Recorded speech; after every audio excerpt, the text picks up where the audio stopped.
विधानसभा चुनाव के नजदीक आते ही सभी पार्टियों के नेता एक बार फिर सक्रिय दिखाई दे रही है। कुछ नेताओं का टिकट मिलने की चाहत में एक साथ पार्टियों को कुछ नेता लगातार प्रेस वार्ता कर अपनी दावेदारी पेश कर रहे हैं। गोहाना में बीजेपी के वरिष्ठ नेता और पूर्व जिला पार्षद जगमींद्र जोली ने प्रेस कॉन्फ्रेंस कर बीजेपी पार्टी से अपनी दावेदारी ठोकी है। जगमींद्र जोली ने कहा, हल्के का उम्मीदवार ही हल्के का विकास करवा सकता है। वो पिछले 20 समय से बीजेपी पार्टी से जुड़े हुए 20 साल से, और बीजेपी पार्टी ने मंडल महामंत्री के पद पर रहते हुए 2016 में वार्ड 6 से बीजेपी की सिंबल पर उन्होंने चुनाव लड़ा था और जीत हासिल की थी, जिसके बाद अपने कार्यकाल में उन्होंने 5 करोड़ से भी ज्यादा के जिले के विकास कार्य करवाने का काम किया।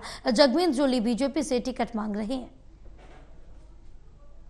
चुनाव की बिल्कुल ताल ठोक नहीं, मैं तो चुनाव के लिए टिकट मांग रहा हूं और ये हमारा हक भी है। पुराने कार्यकर्ता होने के नाते बीजेपी में हम बहुत सक्रिय कार्यकर्ता रहे हैं पिछले समय से ही, और हम भी अपनी टिकट मांग रहे हैं और इसी हल्के में हम आते हैं। इसी हल्के में हमारा गांव है।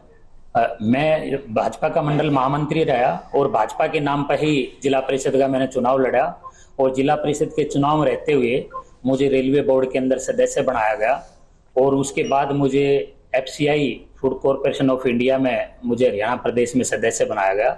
और इसलिए मैं थोड़ा अपनी विधानसभा क्षेत्र से उस पद की जिम्मेदारी को देखते हुए ये थोड़ा बीच में हमारा जो 4-5 साल का गैप रहा वही गैप रहा। लेकिन आज हम अपने क्षेत्र को और अपनी कर्म भूमि को और अपनी जन्मभूमि में हम दोबारा अपनी उसी को प्रणाम करते हैं, और अपने क्षेत्र के ग्रामीण लोगों से जो भी समस्याएं हैं, जो उनके कोई भी काम है, हम उनको घर जाकर के गांव-गांव गली जाकर के पूछेंगे और सरकार तक पहुंचाने का काम करेंगे।